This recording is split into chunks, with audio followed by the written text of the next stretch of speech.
Alright guys and girls, really proud of this group. I mean 23-1 in conference play.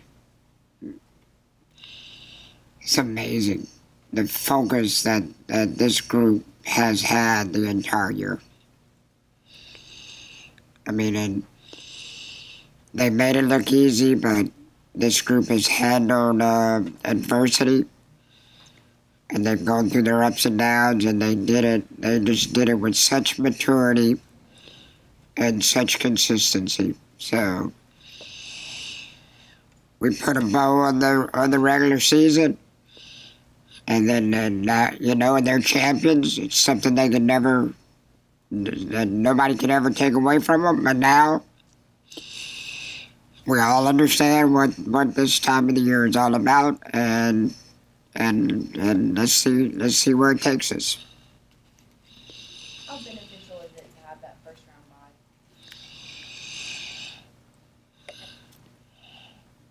bye? The reason why we started talking about buys in the conference tournament was for RPI purposes. You know, a lot of conferences, if you see what's going on throughout softball, is they're not putting a lot of emphasis on the postseason tournament anymore for two reasons.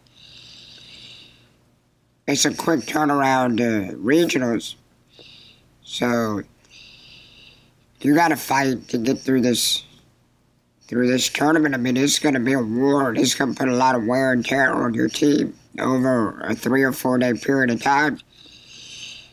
Then you got a quick turnaround to get back into regional again. So that's number one. And then the second thing is the RPI things that y'all look at all the time. So I don't look at either one of them. I just want to play. The kids want to play. They just want to get after it. We've gone through this tournament all kind of different ways. With the bye, with the single elimination, without the bye, losing in the first round, losing in the second round, sweeping through it. So hopefully the bye's beneficial because we got it. Hopefully we can use it to our benefit. You said last week the conference championship is expected but not easy. It's not an easy thing. It's not easy to do that. Can the same be said with winning this tournament? Sure. It's just what we just talked about is I was watching on the bus ride home yesterday, we were watching UCLA and Arizona play for the Pac-12 title.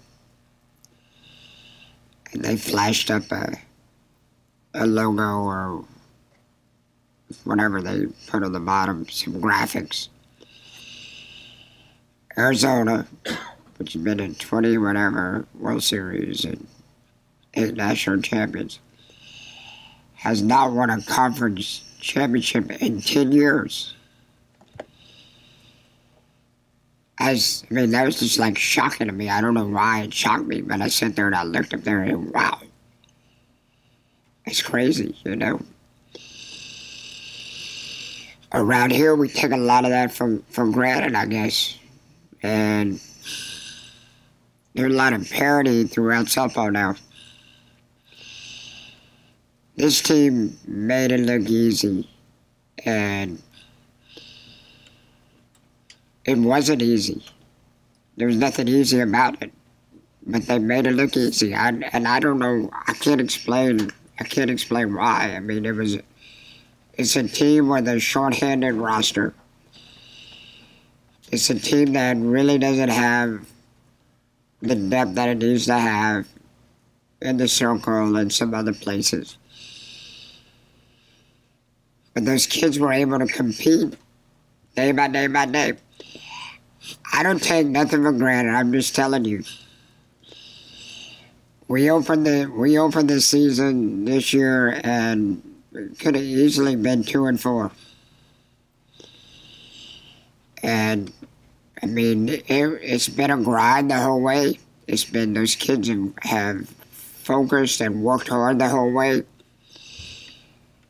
They've never stopped believing in themselves. Their dreams have been set very, very high. They want to be conference champs. But it's not gonna be easy. It's gonna be a war, and just let them go, you know. Let this team go, and just hopefully we just keep learning and growing and getting better as we go. But a lot of things have to break your way to win a league championship, and to win a conference tournament, and to win a regional. In postseason, I guarantee you the little bitty things become so magnified. The years that we haven't won it, I can point you to, I still remember them, just like they were yesterday. 1 or 2 calls, 1 or 2 plays, 1 or 2 pitches make the difference between whether you are the champion or you're not. You think for Alex, she might have a little more drive to have a good tournament? It's her senior year, maybe some bad memories from last year. Just kind of how is she mentally heading back to the tournament? What happened last year? Just with some illegal pitch things. Oh, yeah. Just mentally kind of, because she was able to shake that off in the regionals easily, but do you think maybe there's extra drive for her to have a really good final senior year conference tournament?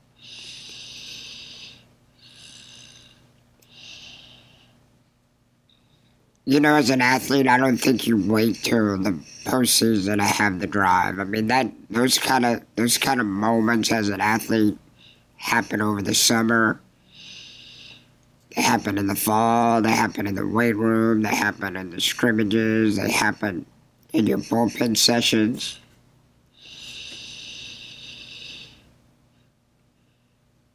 That mindset is established a long time ago. You know, I was telling somebody the other day, most people don't focus in on our sport or any of the sports anymore until you get to the end. So like now, a lot of people's interest will be piqued, and a lot of people's interest will start to gravitate towards softball a little bit. And that's going to be their only exposure to this team for the whole year. What happens in the next 2 or 3 weeks? I used to tell the story about Peyton Manning, right? He had great seasons in the NFL, went over and over and over and over. It was the MVP, the MVP, the MVP. Take care of his business, run the team, consistent week to week. Problem is, people's focus just happened to come at the Super Bowl. And he managed to get to the Super Bowl, I don't remember, 4 or 5 times. And just kept losing when he got there. So the label got put on him that he was a choker. That's a shame. It's a shame in athletics.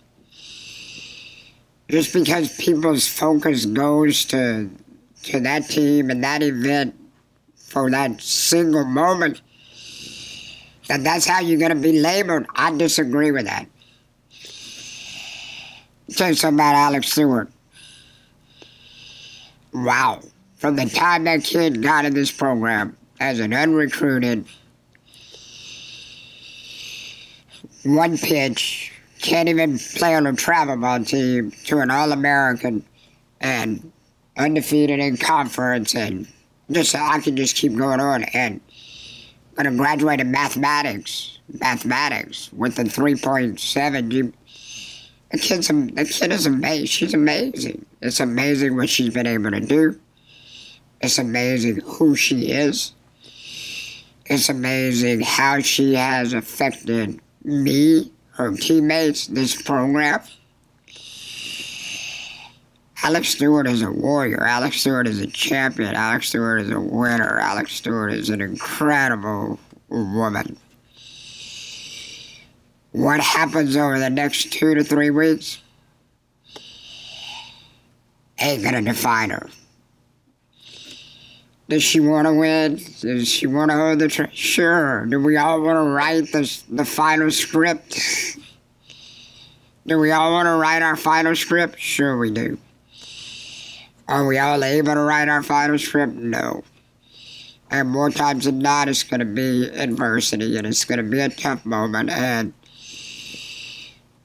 hopefully people are smart enough not to define her just on the outcome, that they can look at the process, and they can look at the journey, and they can see the overall body of work and understand, really understand what an incredible journey that kid has gone through and how she's transformed herself, this program, this community, etc., the impact she's had on softball, and the way she's competed day by day over a career. Really phenomenal. Really and truly phenomenal. Let's talk about how this team as a whole has been special this season and how they battled through adversity. The fact that they made it look so easy in terms of, again, the outcome of the record makes people assume that there hasn't been adversity, but the first week of the season, we were worried about if the catcher could give a signal and actually catch the ball and throw it back. I promise you exactly what we told her. Look, I'll give the signal.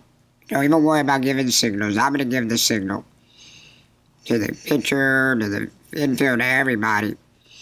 You just worry about catching the ball and throwing back. That's all I want you to do. Just focus on the ball. Catch it, stand up, throw it back to her. That's all we were worried about. Now that kid calling the game,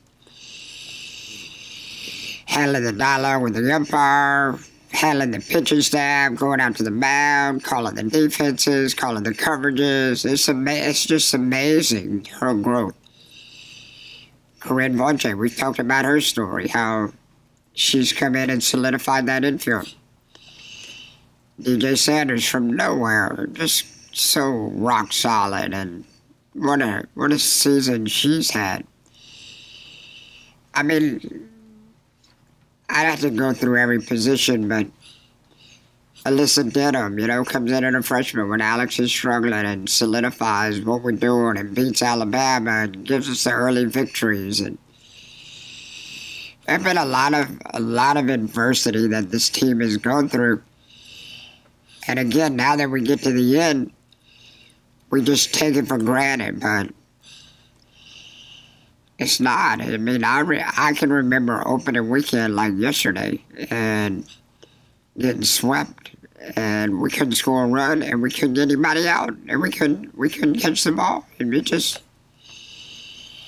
and you walk out of the park, and everybody's like, man, this is going to be a tough year, and that's what I was thinking too.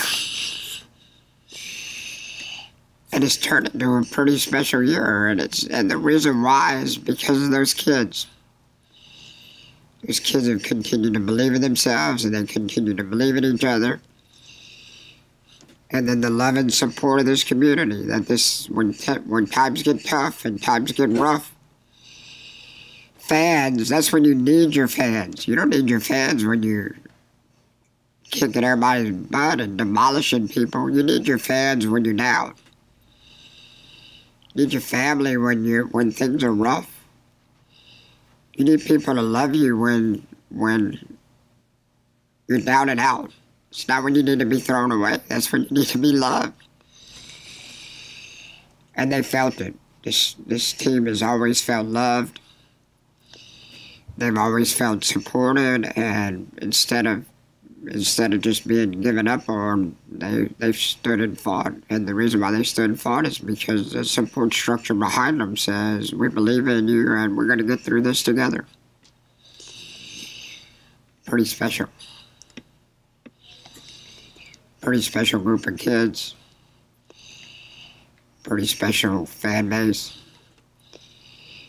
pretty special season, pretty special place. It's a special place, and whether we have to play here, we have to play on the road, I know that our fans are going to be behind us, and when we face adversity, we're going to stand and fight.